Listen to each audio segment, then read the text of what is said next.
नमो शिवाय। जय महादेव। हर हर महादेव। 12 ज्योतिर्लिंग के बारे में अब हम इस वीडियो में आप लोगों को बताएंगे कि कौन सा ज्योतिर्लिंग किस स्टेट में है और इसकी महत्ता क्या है। सोमनाथ, मल्लिकार्जुन, महाकालेश्वर, ओंकारेश्वर, केदारनाथ, भीमाशंकर, विश्वनाथ, घृष्णेश्वर, नागेश्वर, ऋषिकेश्वर, वैद्यनाथ, त्र्यंबकेश्वर। ये जो 12 ज्योतिर्लिंग हैं, इन ज्योतिर्लिंग में सोमनाथ ज्योतिर्लिंग प्रथम नंबर पे आता है। सोमनाथ ज्योतिर्लिंग सौराष्ट्र जगह पर गुजरात में स्थित है। बेदरभाल जगह है एक, वहां पर बंदरगाह के पास स्थित है और उसके चारों तरफ समुद्र ही है। तो सोमनाथ ज्योतिर्लिंग बहुत ही बड़ा है और इस ज्योतिर्लिंग पे सुना है कि बहुत बार खंडित हुआ है, फिर बना है, खंडित हुआ है बहुत बार है। मोहम्मद गजनी ने भी 17 बार इस ज्योतिर्लिंग पे आक्रमण किया था। तो ये ज्योतिर्लिंग बहुत बार बना है और बिगड़ा भी है, ठीक है। लेकिन आज भी ज्योतिर्लिंग बहुत अच्छे से है और ये नंबर 1 ज्योतिर्लिंग है। प्रथम ज्योतिर्लिंग है जो सौराष्ट्र गुजरात में है, सोमनाथ में। सोमनाथ में गुजरात में ही एक और ज्योतिर्लिंग है जिसका नाम नागेश्वर है, ठीक है। सोमनाथ है, सोमनाथ के पास में एक दारुका वन पड़ती जगह, मतलब द्वारका के आसपास है वो, वहां पे नागेश्वर है। तो गुजरात में 2 ज्योतिर्लिंग है, नागेश्वर एंड सोमनाथ। तो पहला ज्योतिर्लिंग हो गया सोमनाथ। दूसरा ज्योतिर्लिंग है महाकालेश्वर, जो कहाँ पे पड़ता है, उज्जैन में। महाकालेश्वर ज्योतिर्लिंग भगवान शिव का बहुत बड़ा ज्योतिर्लिंग है और ये दक्षिण मुखी ज्योतिर्लिंग है, यानी केवल एक ही ज्योतिर्लिंग ऐसा है जिसका मुख दक्षिण की तरफ है, वो उज्जैन में है। और वहां उज्जैन में केवल एक ही राजा है, वो है महाकाल। इसके अलावा उज्जैन के लिए कथा प्रचलित है कि वहां कोई और भी राजा की तरह पूरी रात रुक नहीं सकता है, ठीक है। वहां पे केवल एक ही राजा है, महाकाल। तो उज्जैन में महाकालेश्वर ज्योतिर्लिंग है और मध्य प्रदेश में ही एक और ज्योतिर्लिंग है ओंकारेश्वर, वो शिवपुरी में है स्थित, थोड़ा सा दूर पे। वहां पे ओंकारेश्वर क्या है, जो पहाड़ है उसमें ओम के आकार का पर्वत है, उसके पास में ही शिवपुरी में शिवजी जी का ये ज्योतिर्लिंग है ओंकारेश्वर, नर्मदा नदी के किनारे। एक और ज्योतिर्लिंग है आंध्र प्रदेश में जिसे मल्लिकार्जुन कहते हैं। वैद्यनाथ ज्योतिर्लिंग जो है वो आसाम में है। केदारनाथ ज्योतिर्लिंग केदारनाथ उत्तराखंड में है। नागेश्वर ज्योतिर्लिंग मैंने अभी बताया सोमनाथ के पास में यानी द्वारका में है, दारुक वन बोलते हैं जिस जगह पे, गुजरात में। तो गुजरात में 2 ज्योतिर्लिंग है, एक सोमनाथ एक नागेश्वर, यानी कि अगर आप गुजरात जाएं तो दोनों ही ज्योतिर्लिंग को साथ साथ देख सकते हैं, थोड़ा सा टाइम निकाल के। सोमनाथ के भी दर्शन कर सकते हैं और नागेश्वर के। इसी तरह अगर आप मध्य प्रदेश जाएं तो मध्य प्रदेश में भी 2 ज्योतिर्लिंग है, एक महाकालेश्वर और एक ओमकारेश्वर। तो आप थोड़ा सा टाइम निकाल के उन दोनों को भी एक ही टाइम में देख सकते हैं। त्र्यंबकेश्वर ज्योतिर्लिंग है वो नासिक में है और काल सर्पदोष की पूजा सबसे ज्यादा त्र्यंबकेश्वर में ही होती है। नासिक महाराष्ट्र में त्र्यंबकेश्वर है। भीमाशंकर ज्योतिर्लिंग पूना महाराष्ट्र में है और घृष्णेश्वर औरंगाबाद महाराष्ट्र में। तो महाराष्ट्र में 3 ज्योतिर्लिंग है, यहाँ पे देखिए, भीमाशंकर, घृष्णेश्वर एंड त्र्यंबकेश्वर। तो अगर आप महाराष्ट्र का टूर करें तो ये तीनों ज्योतिर्लिंग एक टाइम पे देख सकते हैं, थोड़ा टाइम के गैप के साथ में, ठीक है, अपना टाइम के हिसाब से। तो जितना ज्यादा ज्योतिर्लिंग के हम दर्शन करते हैं उतना ही मान्यता है कि हमें मोक्ष की प्राप्ति होती है। और हम अगर 12 में से कुछ भी ज्यादा से ज्यादा ज्योतिर्लिंग देख लेते हैं तो उतना ही हमें शिव की कृपा प्राप्त होगी। तो त्र्यंबकेश्वर, भीमाशंकर एंड घृष्णेश्वर, ये 3 ज्योतिर्लिंग महाराष्ट्र स्टेट में है। रामेश्वरम ज्योतिर्लिंग है जो स्वयं प्रभु श्री राम ने बनाया था। रामेश्वरम ज्योतिर्लिंग तमिलनाडु में है और चारों तरफ पानी से घिरा हुआ है। और अब है काशी विश्वनाथ ज्योतिर्लिंग उत्तर प्रदेश में, ठीक है। तो ये 12 ज्योतिर्लिंग है। इन ज्योतिर्लिंग की बहुत ज्यादा मान्यता है। इवन आप इनको एक के भी दर्शन कर लो तो बहुत ही बड़ा पुण्य प्राप्त होता है।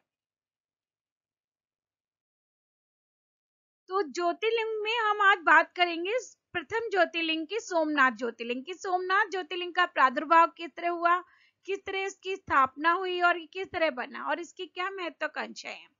देश में 12 ज्योतिर्लिंग है।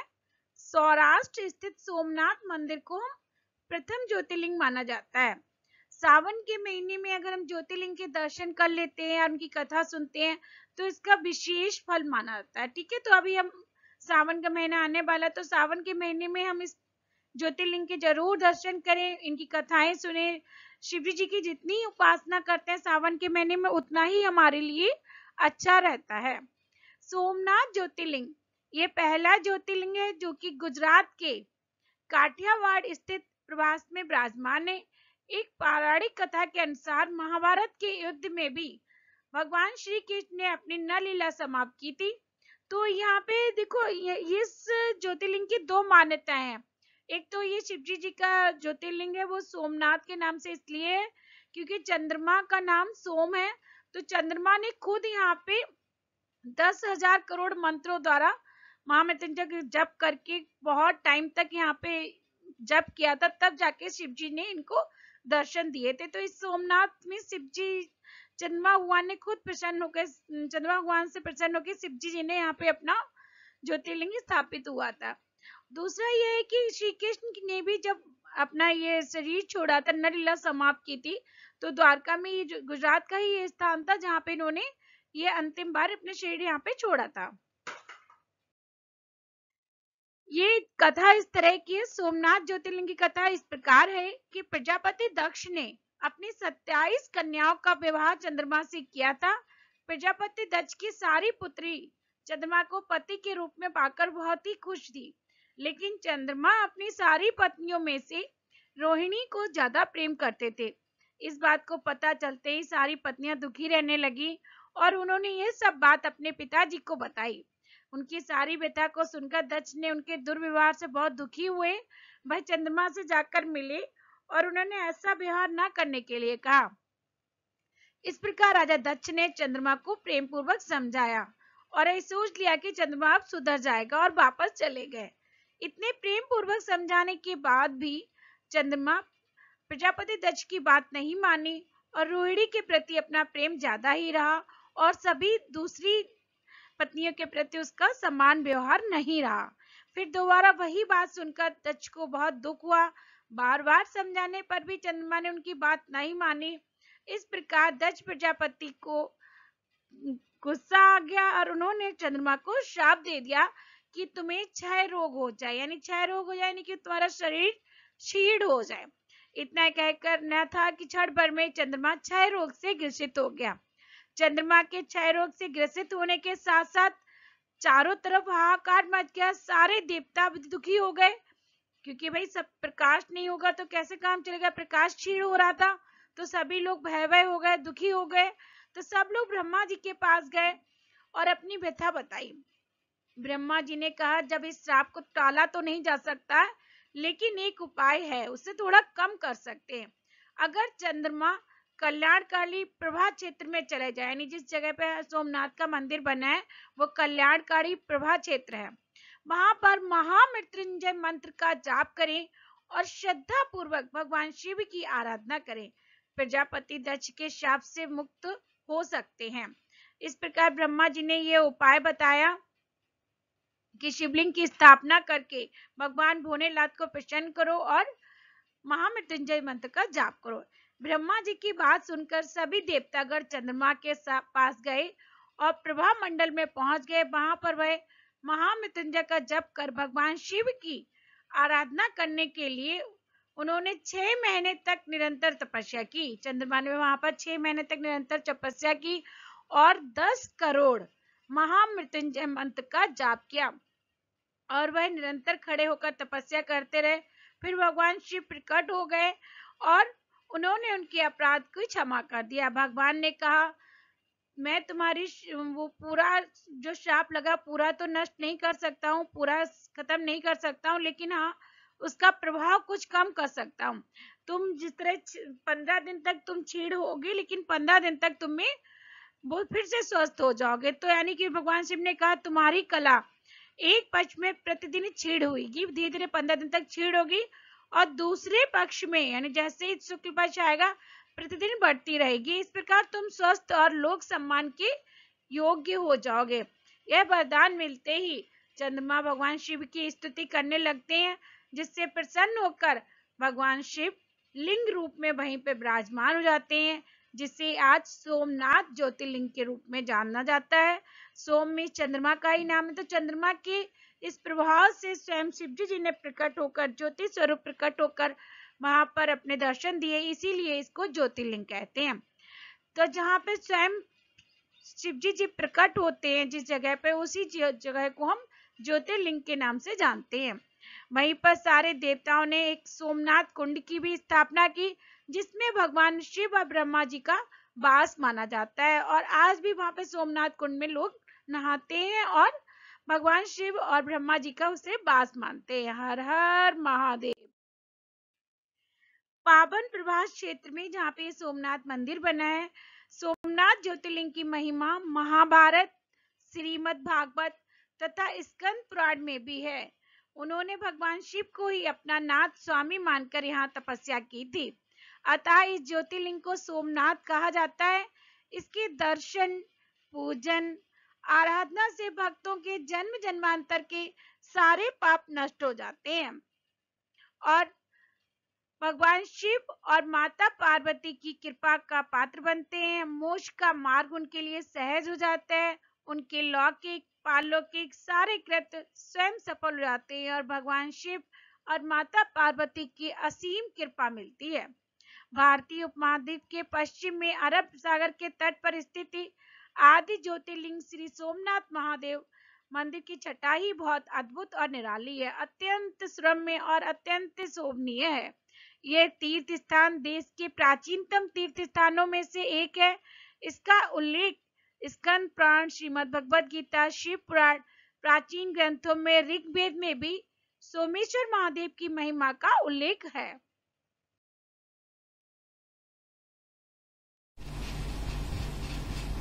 देखो ये सोमनाथ मंदिर है, यहाँ पे सोमनाथ मंदिर में किस तरह शिवजी जी को तैयार करते हैं, फिर उनकी आरती करते हैं। हर हर महादेव, हर हर महादेव।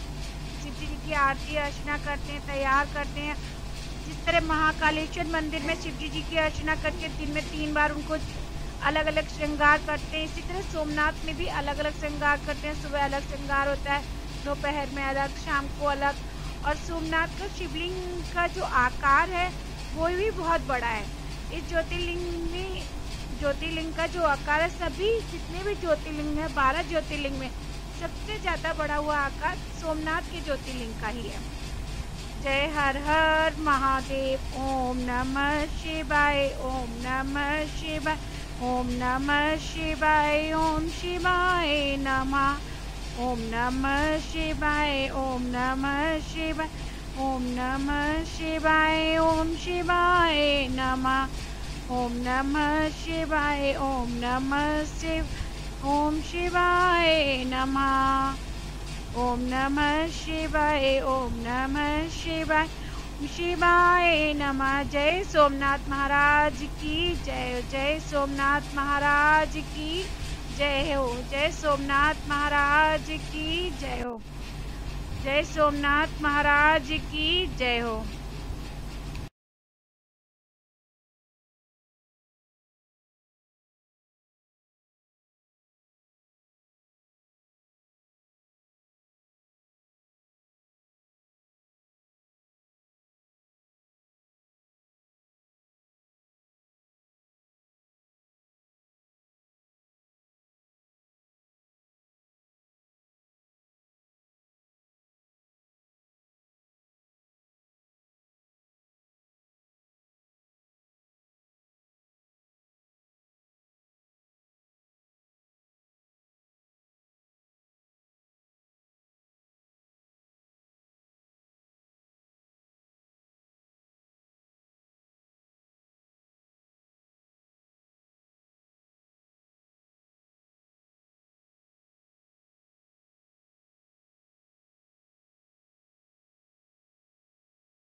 नेक्स्ट पार्ट 2 में मैं डिस्कस करूंगी महाकालेश्वर।